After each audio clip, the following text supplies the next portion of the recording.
What's happening, music people? David Dixon here with your Guitar Pointer of the Week. I got a really cool concept for you today that'll help you with rhythm and lead, hopefully. It's on the 7th fret, we're going to do an A minor shape chord. So this is a really commonly used bar chord. If you're unfamiliar with that, just Google A minor form bar chord. It'll pop right up. So this is movable. You can technically do this in any key, but we're going to use the key of E minor. Because we have an open E string, we can combine to get a bassy, rich sound underneath the chord, if we want to do that. Alright, but we're going to add some notes and take away some notes and get some different variations. So first off, we're going to start on the high E string. So we're moving our pinky from the G string to the high E string. So we're going to put it here on the 10th fret. Everything else stays the same. Now you have an E minor 7 chord. You can move it down a fret on the high E string and have a E minor 6 chord. You can leave your pinky out of the chord entirely and you have a different version of an E minor 7 chord. Now you got your minor 7, you got your minor 6, you got your minor 7 different version. Now we're going to move our pinky to the 10th fret. All the other fingers stay the same. 10th fret on the B string. Now we have a E minor 7 adding an 11. You could say an E minor 11. If you don't know what all these numbers mean, they can be a little overwhelming. Don't worry about it. Just use what you think sounds good. And who cares about the name, right?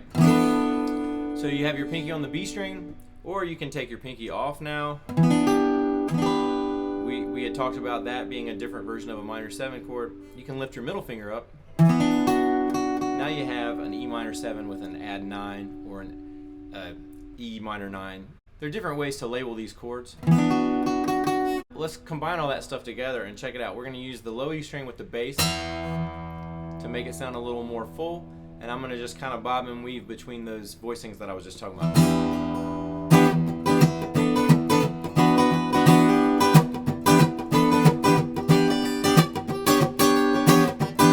So I guess I'm doing it more in like kind of a funky style, and I guess I'm involuntarily dancing at the same time. So if you want to get crazy with it, you can stretch your pinky all the way up to the 12th fret, and you have another copy of the root of the chord. So check it out now.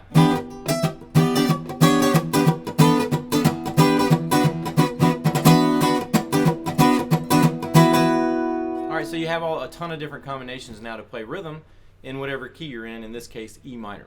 So staying in that same exact position, if we're going to move to talk about more single note lines or lead guitar playing, we can have access to like 4 or 5 convenient scales that work over a lot of different progressions. And if you don't know what some of these scales are, just write them down and look them up later. I'm sure there's a ton of videos on YouTube explaining what the modes are, what the blues scale is, what pentatonics are. So starting from the A string now, we have a root. So I'm not going to talk through every scale. I'm just going to tell you what I'm playing, and then whatever you like the sound of, you can incorporate it.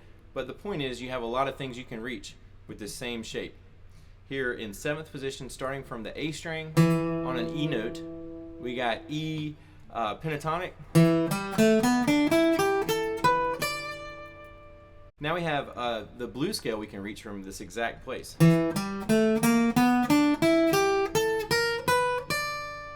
Then you have natural minor, which is probably the most commonly used minor scale. Then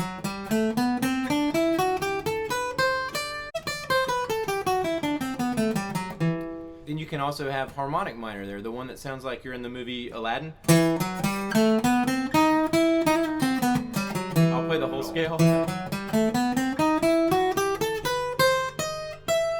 And then lastly, if you know what the musical modes are, Dorian mode is a minor based mode.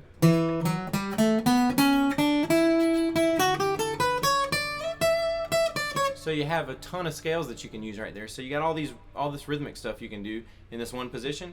And then I think we talked through 5 or 6 scales that you can use as well. This stuff was really helpful for me. So hopefully you guys can get something out of this. If you have questions about any of this stuff, feel free to leave it in the comments, and I'll try to answer the questions or even make a future video dealing with any of the concepts that you guys are interested in. Thanks for tuning in. Please subscribe to the videos if you like them, and I'll see you next time.